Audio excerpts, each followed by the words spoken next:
Good evening. My name is Lucas de Man. This video was still from the former speaker about beer. This is my speech.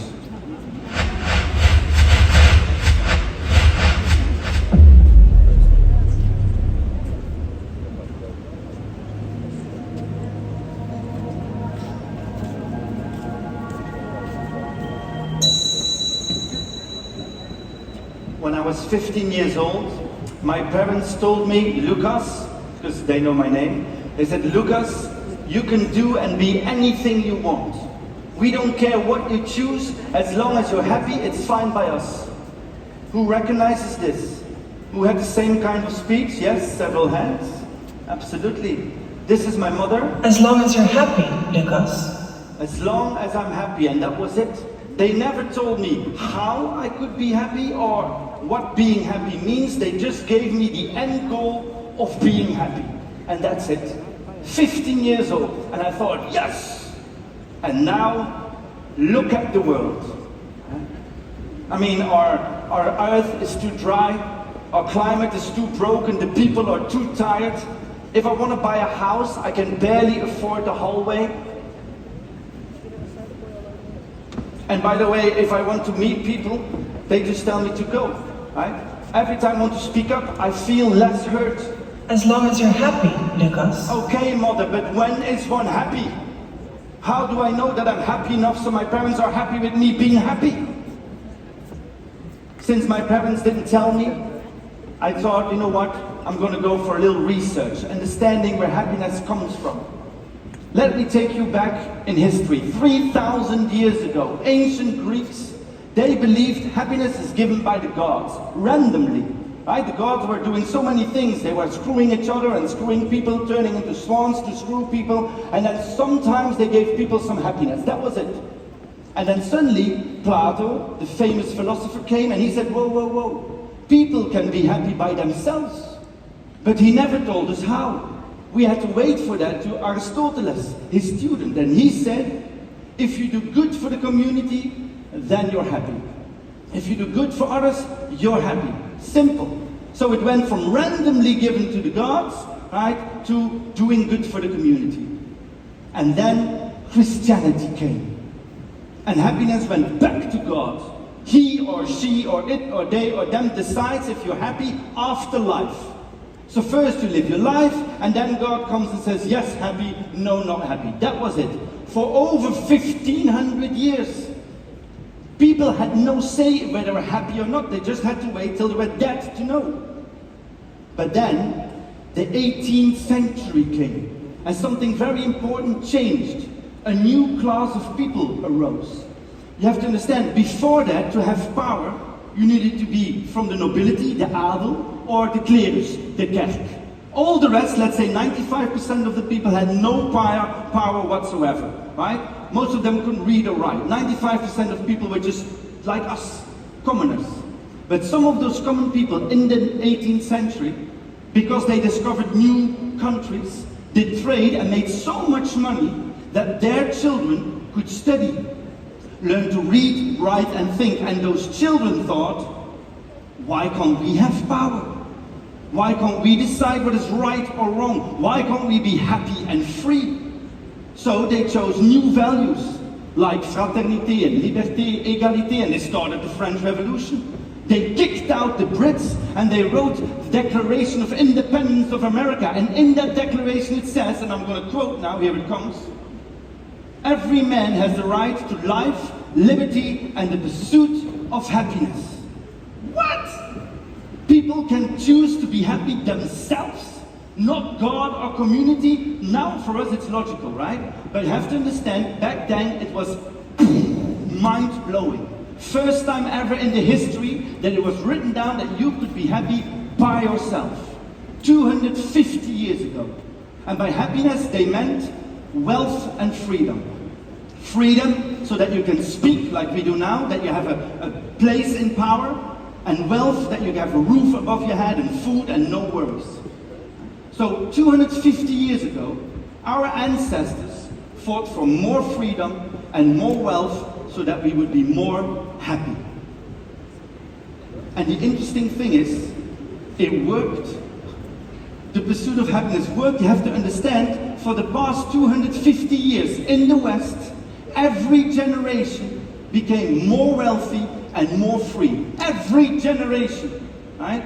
Not every individual, some, losers, but every generation became more free and more wealthy. Scientifically proven. Free, I mean, men got some voting rights, after a while women got voting rights, now we can say what we want, almost everybody, right? Wealth, we got roofs, we got central heating, we got houses and cars and so on. Since 250 years, every generation got more freedom and more wealth than the generation before them. The pursuit of happiness worked. As long as you're happy, Lucas. Yes, it worked. Until now.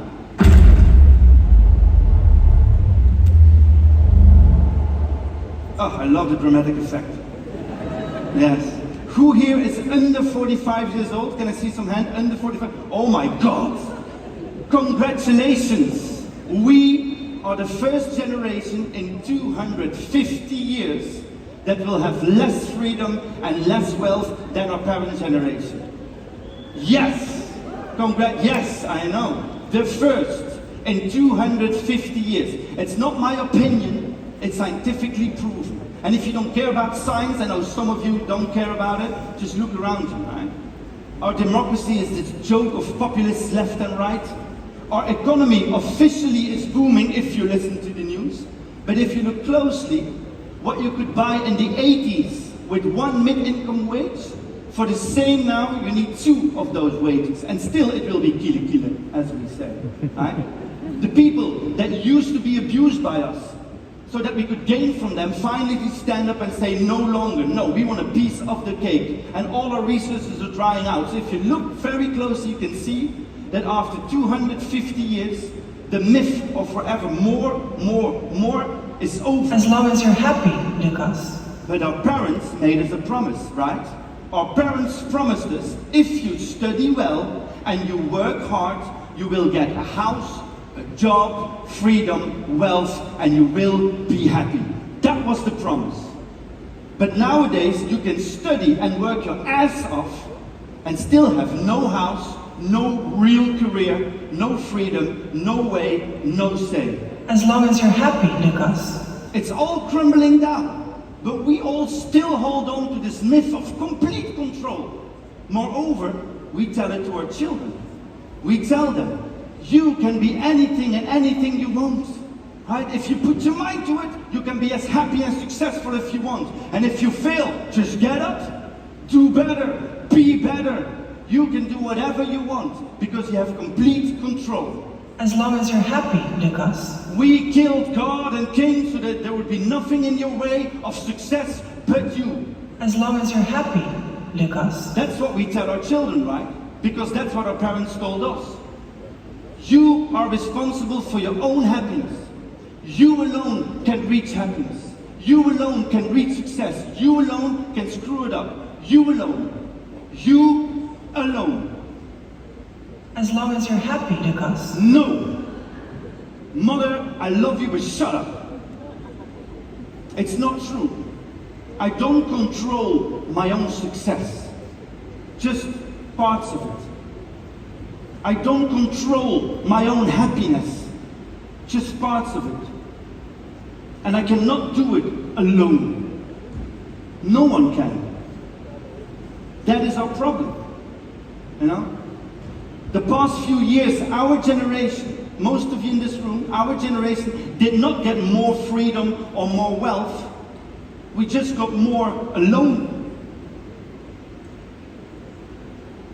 250 years ago, our ancestors fought for the happiness of every individual. And I thank them for that. We needed that. But along the way, we forgot each other. And now we live in the loneliest society ever. We alone. As long as you're happy, Lucas. As long as you're happy, Lucas. As long as you're happy, Lucas. As long as you're happy, Lucas.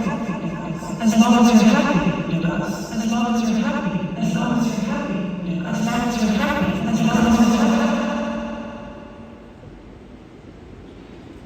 Oh, Jesus, Lucas. So negative, eh? Law of tomorrow, the main stage. This is where we tell people how amazing tomorrow or beer is gonna be. Huh? So give us some love, give us some positivity. We need to go home and be happy with ourselves. Okay, chill, relax. I'll give you some positivity, something that I really believe in. I believe, for sure, that we can redefine happiness. Yes, we can. We can redefine success and happiness just like they did 250 years ago. If a story doesn't work anymore, let's change it, right? The story of me being in complete control and solely responsible for my own success and happiness does not work anymore. It makes me tired, anxious, and so alone. So let's change it, right? Let's change. I mean, we don't have to accept this pressure of success. We don't have to accept this loneliness. We can change the story and redefine what is happiness, what is success. We can do that, right? Who would like to redefine happiness? Can I see some hands? Would have to say we have to do this? Okay, most on the left side, those don't, okay. Who would like to rethink the story? Say we need a different story to tell our children? Yes? Who would like to be less alone? 7 people? We can. We can. Let's do this. Yes, let's do it. Yes. Huh? Shall we do a on Vlaamse? Yes. Good for the cameras. 1, 2, 3. Yes. Oh my God. Phew. The Flemish crowd, they respond so much. We can change this. The question is, how? How can we do this? Huh? Well, let's be honest, I don't know. Which is step 1, by the way. Admit that you don't know everything. And I know it's very hard for a lot of you in positions of power, because you've been trained to know everything, but you don't. Nobody does. The moment you admit that you don't know everything, it opens up everything. So try it out. Maybe tomorrow, right? If you wake up, try it out. Tell your employees what you don't know. See what happens. Or maybe even your partner, what you don't know. See how much freedom it gives you. Step 1, we don't know.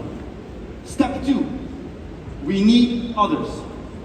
Yes, accepting that we need others, which is very, very delicate in Flanders, especially West Flanders. Wie is er nog van West Vlaanderen, people from West Flanders? Yes, woo! We've been learned to do everything alone. Work alone. Life alone, love alone. Let me put it on my shoulders, I can carry it alone. That's how we've been brought up, which is ridiculous. We need others. Every person needs others. And on a personal level we know, but on a society level we tend to forget. And this is very interesting research that I've been reading lately, and that is that if people meet others than themselves, they care more for democracy.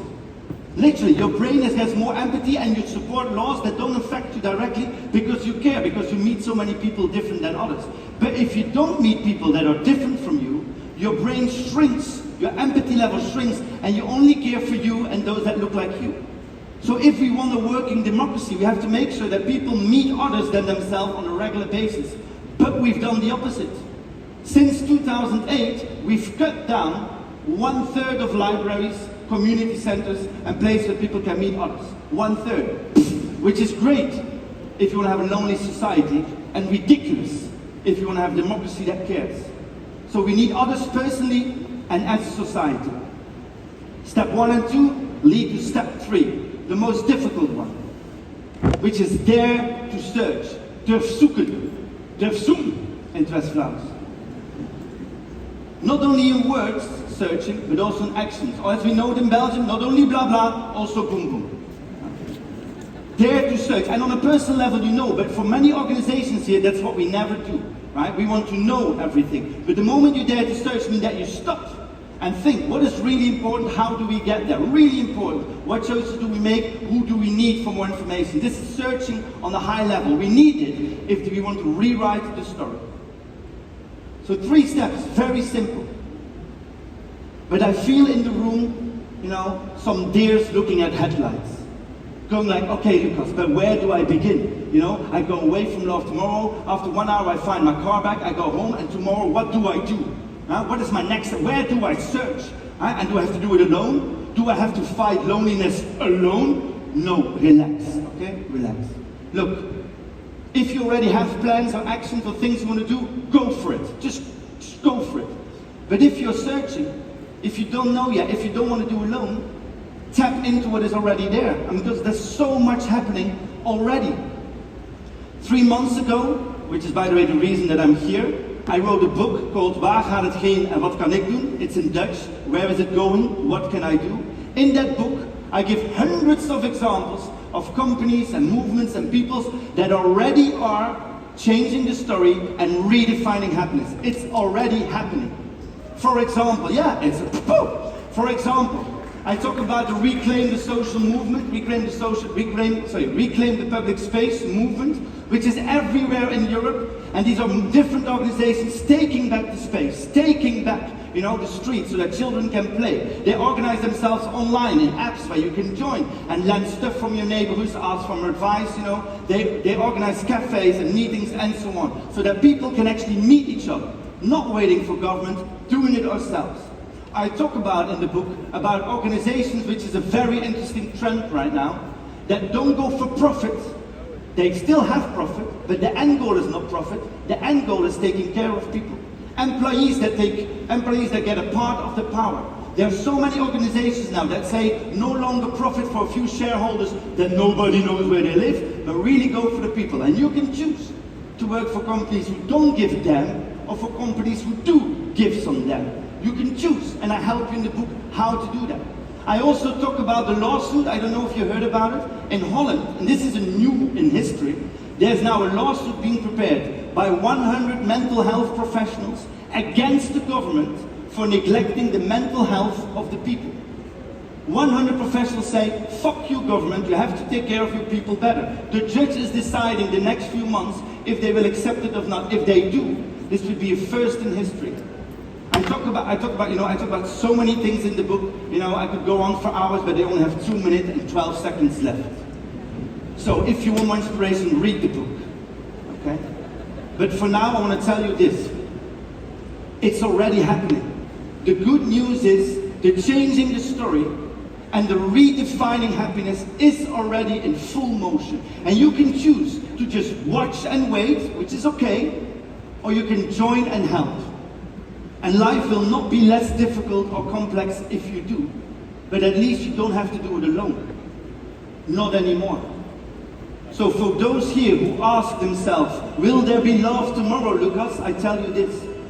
If we accept that we don't know and need others, and if we dare to search in words and actions, then there will be so much love tomorrow.